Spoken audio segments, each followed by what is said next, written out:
یه زنی بود توی شهری معروف بود، مردم با انگشت نشونش میدادن، اهل فحشا بود، همه میشناختنش. قدیم مثل الان نبود اجاق گاز باشه، فندک بزنن، کبریت بزنن، گاز روشن کن. از هم زغال قرض میکردن مردم، خونه ها با زغال غذا طبخ میکردن. میگفت یه روز زور از خواب بلند شد غذا درست کنه، دید زغال نداره. اومد از همسایه بغلیش زغال بگیره، دید همسایه بغلیش روزه داره، روزه گرفته، در حیاط بازه. رفتید دیگای روزه، دیگای غذا چیده شده. اونایی که برای امام حسین خرج میکنید، امام حسین برای دونه دونه برنجتون حساب کتاب میکنه. به جان مادرم هر جا شلوغه ی کریمی هست، مردم اهل حساب کتابن، بی خودی جایی نمیرن. میگفت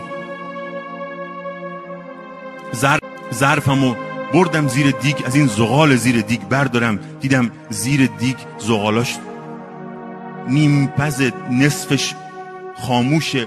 شروع کردم فوت کردن تا زغالم گر بگیره بردارم.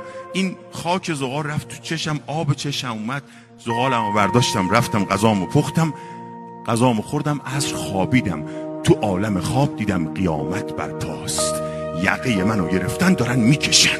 ای بدکاره، یه نقطه سفید تو پروندت نیست، میکشیدن. هرچی ناله میکردم کسی نبود به دادم برسه. خدایا ببخش منو، بیا بریم، یه عمل صالح تو زندگیت نیست، این همه خطا، همه شهر به بدنامی میشناسنت. میگفت یه دفعه دیدم یه آقای خوشروی از روبرو داره میاد، رسید به این ملائک گفت رهاش کنید. دیدم ملائک دست به سینه گذاشتن، السلام علیک یا ابا عبدالله.